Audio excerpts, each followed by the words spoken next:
आज है 16 दिसंबर 2023, दिन शनिवार। नमस्कार, सुप्रभात। न्यूज छत्तीसगढ़ में आपका बहुत बहुत स्वागत है। इससे पहले आप छत्तीसगढ़ के कौन से जिले से न्यूज को देख रहे हैं, कमेंट में हमें जरूर बताइए। साथ ही डेली अपडेट रहने के लिए चैनल को सब्सक्राइब जरूर करें। विकसित भारत संकल्प यात्रा की शुरुआत आज से। छत्तीसगढ़ में आज यानी 16 दिसंबर से विकसित भारत संकल्प यात्रा का आयोजन होने जा रहा है। बता दें कि आज 16 दिसंबर से 26 दिसंबर तक आयोजन होंगे। इस आयोजन के माध्यम से आम जनता शासकीय योजनाओं से लाभान्वित होगी। आम जनता को आयुष्मान भारत योजना, प्रधानमंत्री गरीब कल्याण योजना, प्रधानमंत्री आवास योजना, प्रधानमंत्री उज्ज्वला योजना समेत अनेक योजनाओं की जानकारी दी जाएगी। सिलेंडर में गैस कम मिली तो यहां करें शिकायत, रद्द हो सकता है एजेंसी का लाइसेंस, 10,000 रुपए तक हो सकता है जुर्माना। अगर आपको गैस सिलेंडर में मानक से कम गैस मिलती है तो इसकी शिकायत कर सकते हैं। सिलेंडर में कम गैस पाई गई तो संबंधित एजेंसी पर 10,000 रुपए तक का जुर्माना लग सकता है। उसका लाइसेंस भी रद्द किया जा सकता है। बताया जा रहा है कि एलपीजी सिलेंडर में गैस कम होने पर नियमानुसार एजेंसी व डिलीवरी मैन पर कार्रवाई हो सकती है। छत्तीसगढ़ में कुष्ठ रोग के खिलाफ चलेगा अभियान। आधे घंटे में जरूरतमंदों तक पहुंचेगा 108 एम्बुलेंस। छत्तीसगढ़ के मुख्यमंत्री विष्णुदेव साय ने शुक्रवार को मंत्रालय में स्वास्थ्य अधिकारियों की बैठक को लेकर कई अहम निर्देश दिए। उन्होंने कुष्ठ रोग को प्रदेश से खत्म करने के लिए अभियान चलाने को कहा। वहीं मानसिक रोगियों के कल्याण के लिए तत्काल कदम उठाने को कहा गया है। बैठक में सीएम साय ने 108 एम्बुलेंस सेवा को भी दुरुस्त करने के निर्देश दिए। कोरिया के 52 गांव को पेयजल सप्लाई का इंतजार, 2 साल से अधूरा पड़ा जल जीवन मिशन। जिले की पटना तहसील क्षेत्र की 52 पंचायतों को 2 साल से पेयजल की सप्लाई होने का इंतजार है। प्रशासन की अनदेखी के चलते नल जल योजना की करीब 52 करोड़ से अधिक रुपए की राशि खर्च हो चुकी है, लेकिन ग्रामीणों के घर में अभी तक पानी नहीं पहुंचा। जल जीवन मिशन योजना से घर घर पानी उपलब्ध कराने के लिए पीएचई विभाग ने नल कनेक्शन के लिए पाइप तो लगवा दिए, लेकिन सप्लाई लाइन नहीं बिछाई गई। 25 दिसंबर को बड़ी सौगात देने जा रही है सरकार, मुख्यमंत्री ने की घोषणा। छत्तीसगढ़ में विष्णुदेव साय के नेतृत्व वाली नवगठित भाजपा सरकार ने गुरुवार को प्रधानमंत्री आवास योजना के तहत ग्रामीण क्षेत्रों में लाभार्थियों के लिए 18 लाख घरों को मंजूरी दे दी। पार्टी ने विधानसभा चुनाव से पहले राज्य की जनता से ये वादा किया था। राज्य सरकार ने गुरुवार को मंत्रालय में मुख्यमंत्री साय की अध्यक्षता में नई सरकार की पहली मंत्रिमंडल की बैठक में ये फैसला लिया। कांग्रेस ने आदिवासियों को समझा वोट बैंक, बातचीत में बोले मुख्यमंत्री विष्णुदेव साय। छत्तीसगढ़ में नवगठित भाजपा सरकार के मुख्यमंत्री विष्णुदेव साय ने कहा कि कांग्रेस ने हमेशा से ही आदिवासियों को वोट बैंक समझा। भाजपा ही एक ऐसी पार्टी रही जिसने आदिवासियों को मान सम्मान दिया। आज देश के सर्वोच्च पद पर आसीन राष्ट्रपति द्रौपदी मुर्मू भी आदिवासी समाज से हैं। छत्तीसगढ़ में 19 दिसंबर को विधानसभा का सत्र, 17 तक तय होंगे मंत्रियों के नाम।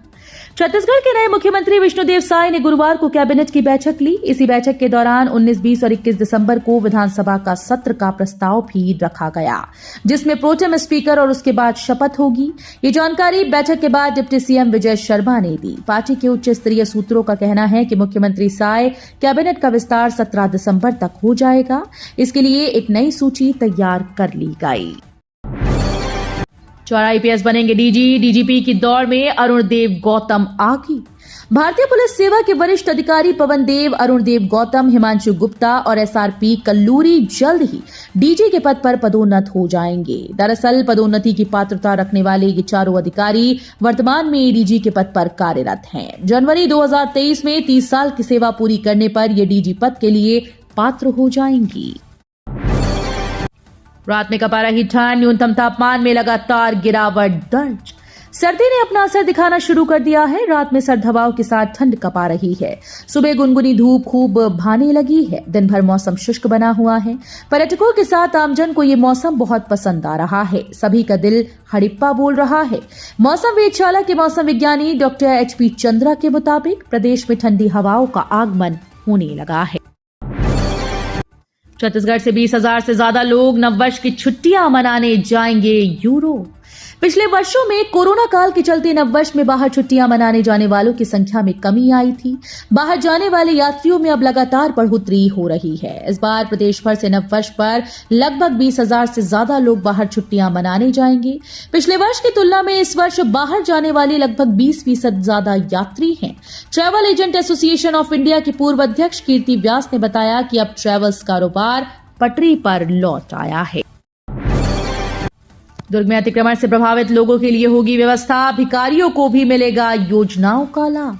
छत्तीसगढ़ के दुर्ग जिले के नगरीय निकायों में यातायात व्यवस्था दुरुस्त करने के लिए सड़क किनारे सभी छोटे बड़े कब्जों, अवैध ठेलों, गुमटियों, चौपाटियों पर की गई कार्रवाई से प्रभावित व्यवसायियों और लोगों का जिला प्रशासन के द्वारा व्यवस्थापन किया जाएगा। कलेक्टर पुष्पेंद्र कुमार मीणा ने नगरीय निकायों के अधिकारियों की वीडियो कॉन्फ्रेंसिंग के माध्यम से समीक्षा बैठक।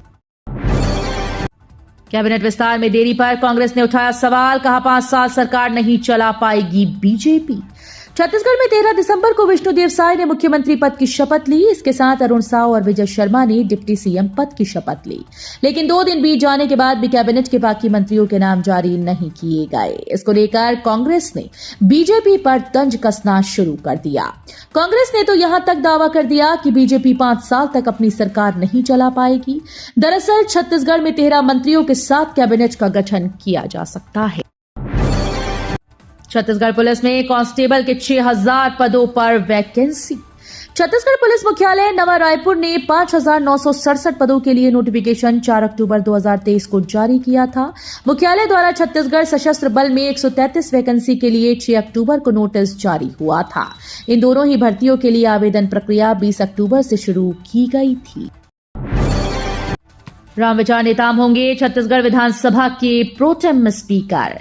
सरगुजा संभाग के रामानुजगंज विधानसभा सीट से भाजपा विधायक रामविचार नेताम छत्तीसगढ़ के विधानसभा के प्रोटेम स्पीकर होंगे।